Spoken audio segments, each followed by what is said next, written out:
Welcome back. Reclaiming Your Community, You Don't Have to Move Out of Your Neighborhood to Live in a Better One is a book posing the question, how can we solve the problem of persistent poverty in low status communities? It's written by real estate developer, urban revitalization strategy consultant, MacArthur Fellow, and Peabody Award winning broadcaster Majora Carter, who is also the owner of the Boogie Down Grind in Hunts Point. And she's joining us here today. Welcome, Majora. Thank you so much for joining us. Thank you for having me. Nice to see you. Nice seeing you as well. So, the Boogie Down Grind has been making a comeback through programming and local events this year. However, we know that it hasn't been easy for small businesses like yours. Can you share some of the challenges the cafe faced this past year and how you're seeking to recalibrate now? Oh boy. Yeah, it was, being a small business owner, like it was no joke at all. I mean, to literally be at a point, we started 2020 feeling like, wow, we're really working to create like this spot that, people were inspired to be at, the show there, which is what we were doing. We opened this place up as a way to allow creatives and folks, just anybody from our community to sort of have a really beautiful space to be. And we were like, this is going to be great. And then all of a sudden we had to shut it down. And what was fascinating was just that, like everybody else did, we closed it and we didn't know what our future was.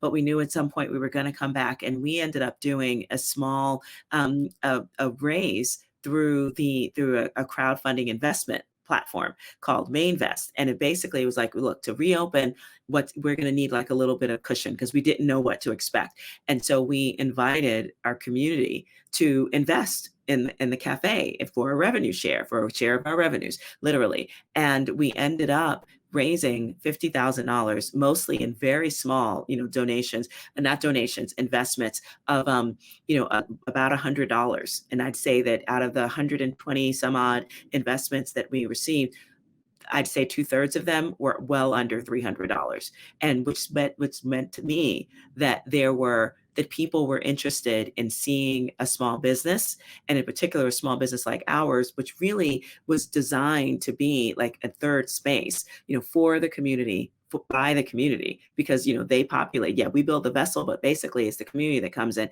and designs and decides the programming that happens there, and they are the main attraction. So we felt really wonderful about the fact that folks really did want to invest in us, and we were able to open up actually stronger than we closed before the pandemic happened. Oh, thank you so much for sharing, Majora. And I just wanted to emphasize on just the importance and the value for Boogie Down Grind to support local artists and creatives. How do you do this, and why is it so important for you to do this? Yeah, so prior to COVID, we had actually received a small grant from the Bronx Council on the Arts because we'd been known, to support local artists anyway. Like literally, we'd open up our walls and we would curate shows and use it often as the opportunity for local artists as their first public show. And it was just really wonderful. COVID hit and we were like, what are we can't have people inside. And so what are we going to do? So we decided to refigure that entire grant experience for us.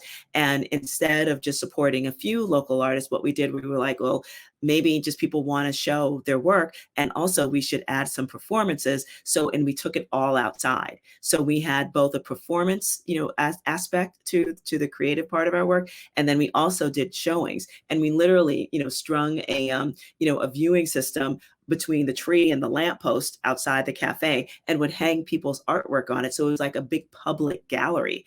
And then we would also have a performing artist perform. And that was every Thursday during the summer.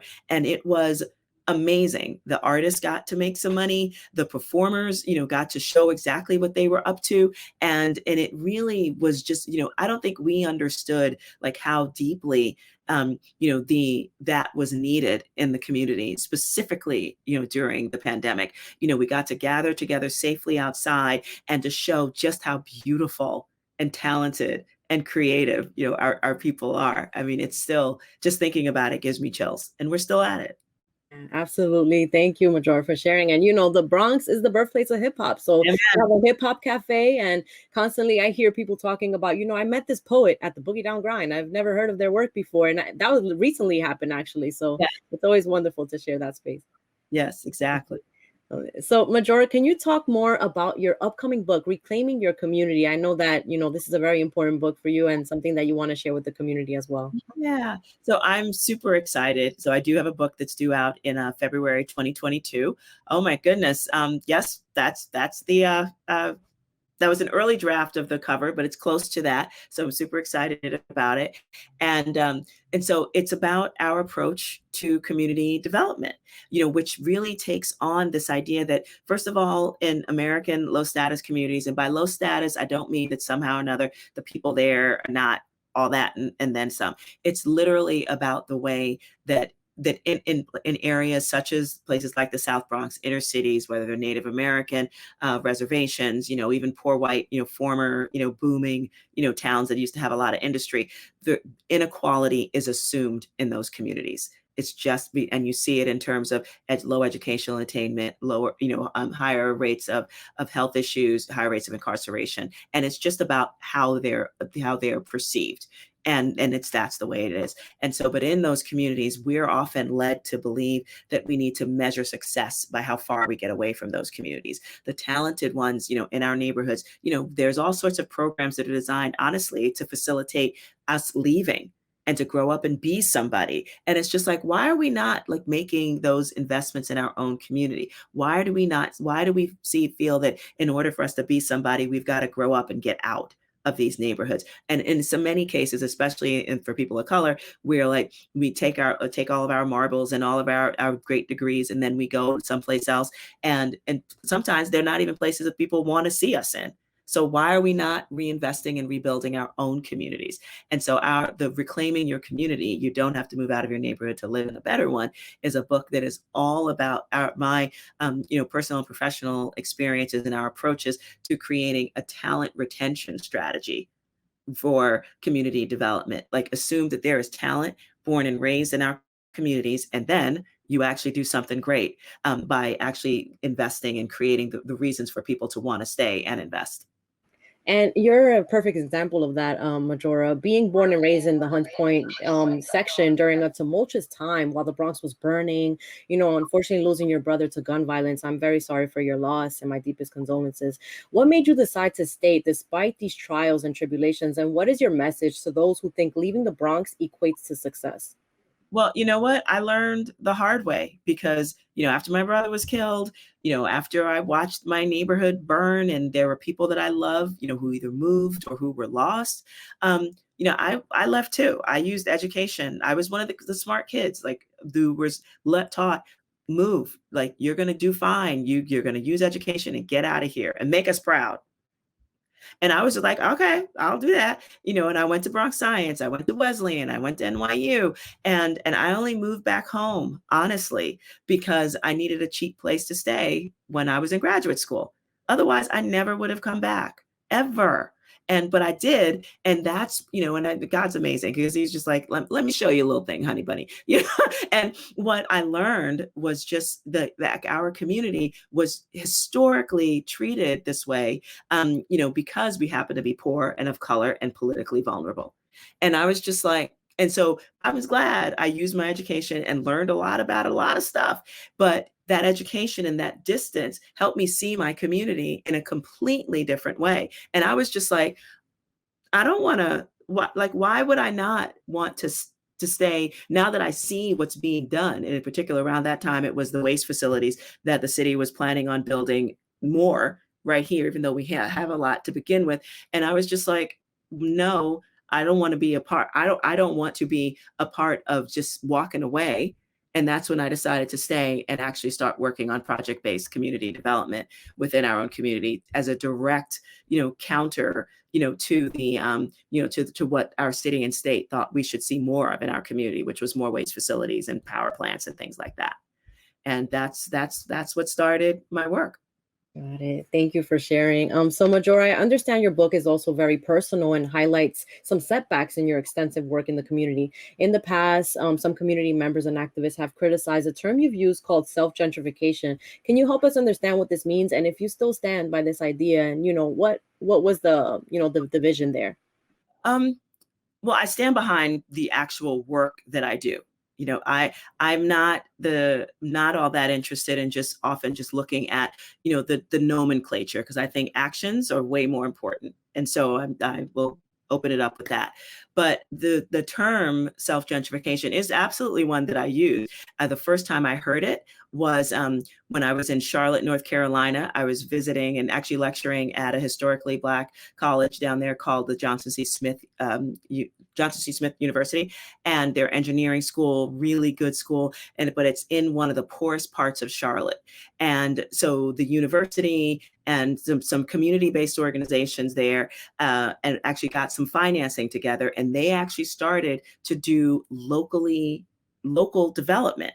So basically, local people were redeveloping their own community. But then there were, of course, other folks within the neighborhood, within the town, who were just sort of like, they just saw development happen, and they just assumed, because usually this is the way it works, that a bunch of white people were coming in and doing the development. And they were just like, you're going to gentrify us out of here. And the head of the university was this, older, Black preacher, who just like marched with King as a little kid. And, so of course he had that like Southern, Black preacher thing going on, which was amazing. And he was just like, heard all these grumbling and was just like, this isn't gentrification. If anything, this is your sons and your daughters and your neighbors doing this work for your own community. If anything, it's self-gentrification. And I was like, oh, what an interesting concept, because he was just like, don't you want, your own community to develop? Don't you want more housing? Don't you want more businesses? Like this is development that's by us and for us. And I thought it was a really interesting way of looking at it. And so I used it because I was just like, we do want nice things in our own communities. We do want our communities to develop and evolve. And I just thought, oh, it's an interesting phrase. And many people were just sort of like, I get it right away. We want nice things too. But to others, it was incredibly triggering. And then once you get to that point, you can't, there's just no place you can go. And I think it was so triggering for some folks that it was just sort of like, I could do or say nothing good. Like I was just labeled a gentrifier. I was selling out the community. And I don't think that they recognized that what I was doing was actually creating opportunities within our own community. And, but they were, again, it was so triggering to them that they literally couldn't hear, or even engage in a real conversation about it. And instead, they protested me, called me all sorts of names, and, created social media around it. And it was like, I'm here whenever you want to talk, but I'm not going to be abused. Right. And I know perhaps your book also explores this as well, and how to move forward with reclaiming your community, so that we can learn more about this process and how we can also be part of the conversation, right? Right. And I think that's what's so fascinating, because just because we don't want to have the conversation doesn't mean somebody's not. And believe me, that has been the problem that we've been experiencing all the time. So we used to have a much higher home ownership rate, within the South Bronx and in Hunts Point in particular. But predatory speculators, are the ones that own most of the property here right now. It's not like, my own family did that. My father bought our house, the house I grew up in, when I was in, back in the 1940s. I could not get my siblings, and I'm the youngest of 10, to get them to hold on to the property, because to them, they were like, that's the South Bronx. Like nobody really wants to be there anyway, because they also bought into the idea that, there's nothing really good here. And so, but again, that sort of made it wide open for predatory speculators, to support that. And so, if we're just continuing, just this idea that all we need is just affordable rental housing for just really poor people, as opposed to creating more and actually just preserving opportunities for generational wealth creation, in particular among communities of color, we got a problem. And that's now, after 2020, suddenly everybody was like, oh, look at the wealth gap. And I was like, it's been happening for a long time. If we don't see value in our own communities and really work to support more business development, and home ownership opportunities, somebody's going to do that. And it's not, they don't look like us. But so we can't, no, we should get mad at it. But I think we should get mad at it by doing something about it. by actually being a part of the process. Majora, thank you so much for your time today. I wish we had more time to continue our conversation, but we would like to invite our viewers to visit the Boogie Down Grind. You have a bunch of events coming up after today, July 27th. You have, weekly events that take place. So please follow Boogie Down Grind on social media and stay in touch with them for more upcoming events. Also, stay in touch with Majora to see her, to read her Reclaiming Your Community book coming out soon. We'll be right back here on Open BXRX Tuesday.